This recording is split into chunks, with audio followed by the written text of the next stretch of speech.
Yesterday on First Take, you called for Cathy Engelbert's resignation from her role as WNBA Commissioner. When you hear Caitlin Clark there, how does that strike you? Doesn't strike me at all. Same reaction. Cathy Engelbert should resign as the commissioner of the WNBA. And the reason Ladies and gentlemen, stop everything you're doing. Turn off the TV, put down your phone, and listen closely. We are witnessing what might be the most self-destructive, petty, and frankly, suicidal business decision in the history of professional sports. We thought the WNBA hit rock bottom with the Olympic snub. We thought they hit the floor with the Rookie of the Year voting. But today, they've grabbed a shovel and started digging a grave for their own league. We have received explosive confirmation from multiple insiders that the WNBA League office, led by Commissioner Cathy Engelbert, has officially issued a formal warning to Caitlin Clark. And the reason? Did she break the law? Did she fail a drug test? No. They warned her because she signed a historic deal with NBC Universal as a broadcaster.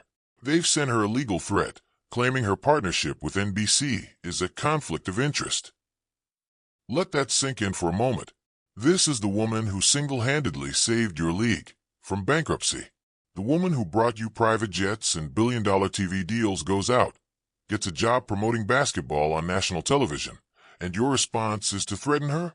It is absolute madness. It's a declaration of war against your own product.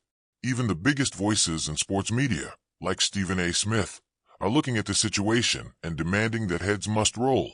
This isn't just a mistake, it is sabotage. And if the WNBA thinks they can bully Caitlin Clark into submission, they are about to learn a very painful lesson about who really holds the power in this relationship. Derogatory and unappreciative of the athletes that represent her league. And then the person I call the golden goose of the WNBA, Caitlin Clark, you understand, who is box office for the WNBA. Just look at the numbers, look at the ratings, look at everything. For her to come out and say... You know it's serious when Stephen A.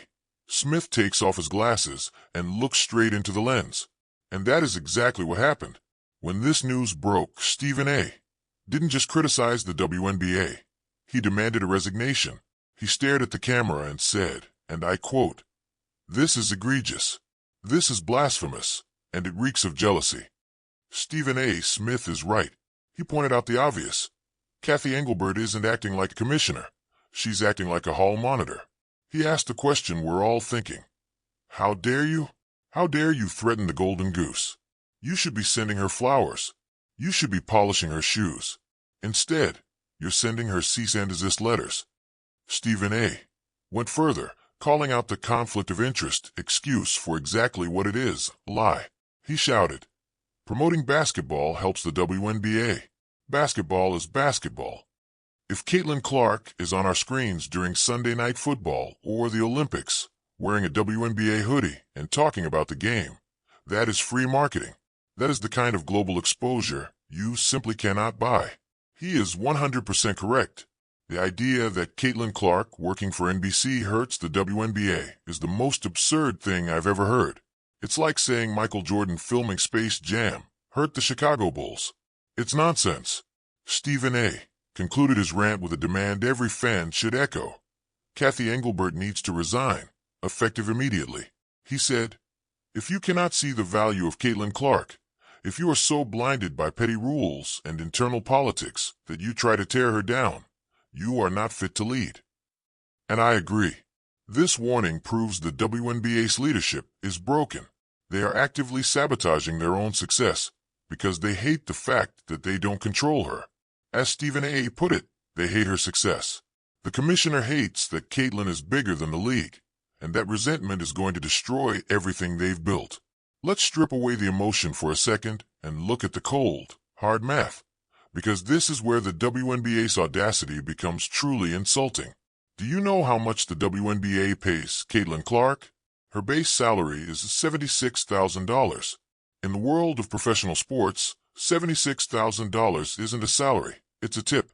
The mascot for the Denver Nuggets makes $600,000 a year.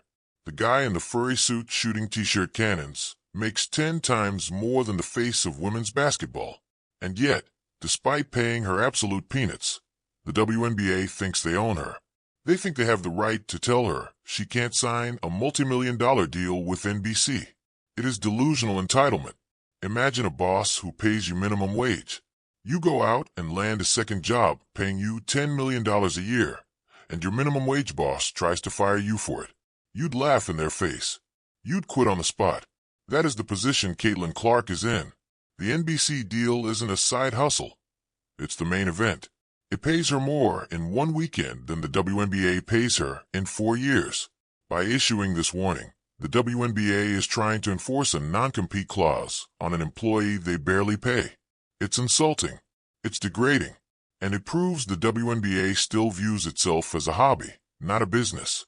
If they want exclusivity, they need to pay for it. Put $50 million on the table, and then maybe you can tell her what to do.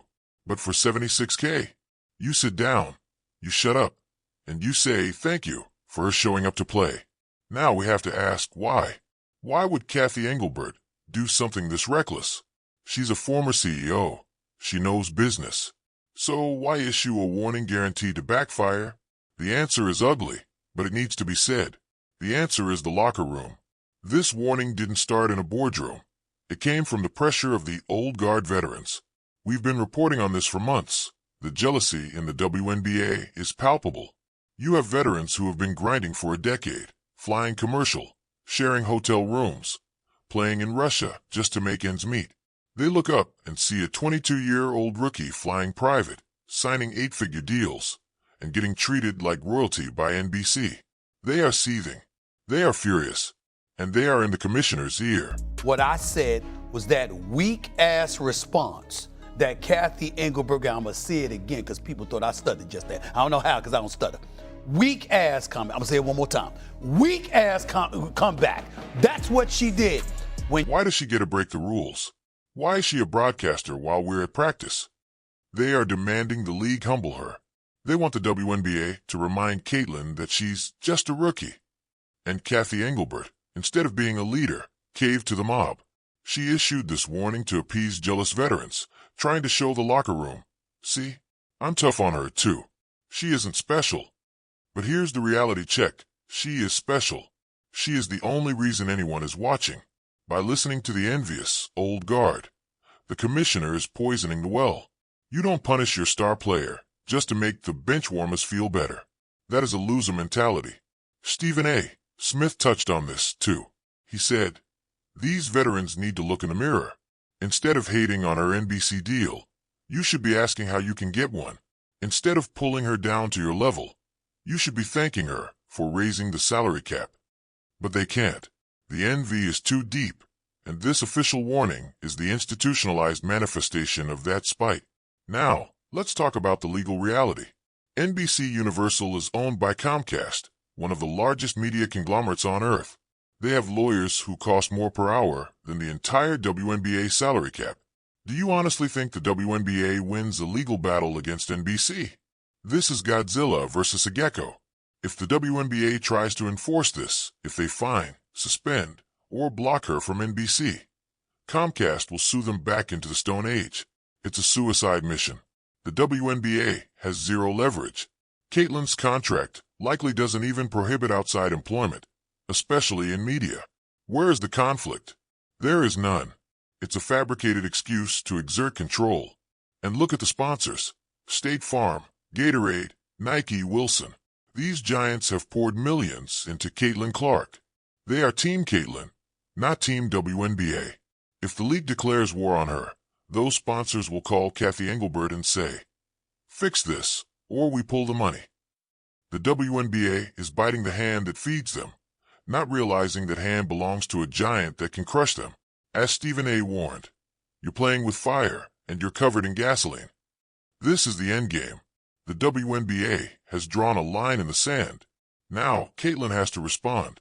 And if I know anything about the competitor she is, she won't back down.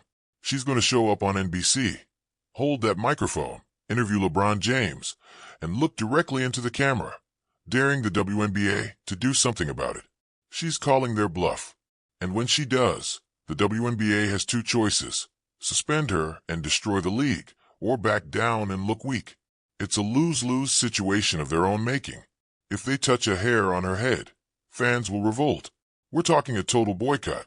Cancel league pass. Stop buying tickets. Unfollow the accounts. Show them we are here for the talent, not the administration.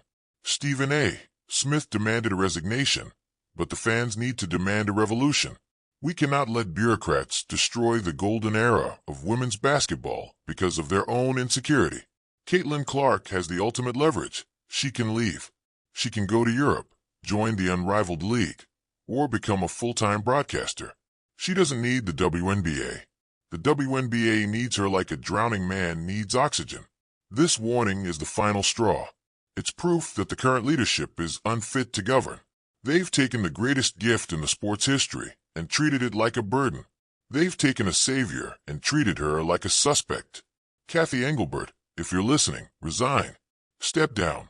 Let someone who understands business and star power take over. If you continue to let jealousy drive your decisions, you will be remembered as the commissioner who killed the WNBA. Caitlin Clark will be fine. NBC will be fine. But the WNBA is on life support, and the commissioner is standing on the oxygen tube. The Real warning isn't for Caitlin, it's for the league. Get out of the way or get run over, because the Caitlin Clark train isn't stopping for anyone, especially not for a league that pays her less than their mascot. The world is watching. Stephen A. is watching, and the clock is ticking. Fix this, or it's over.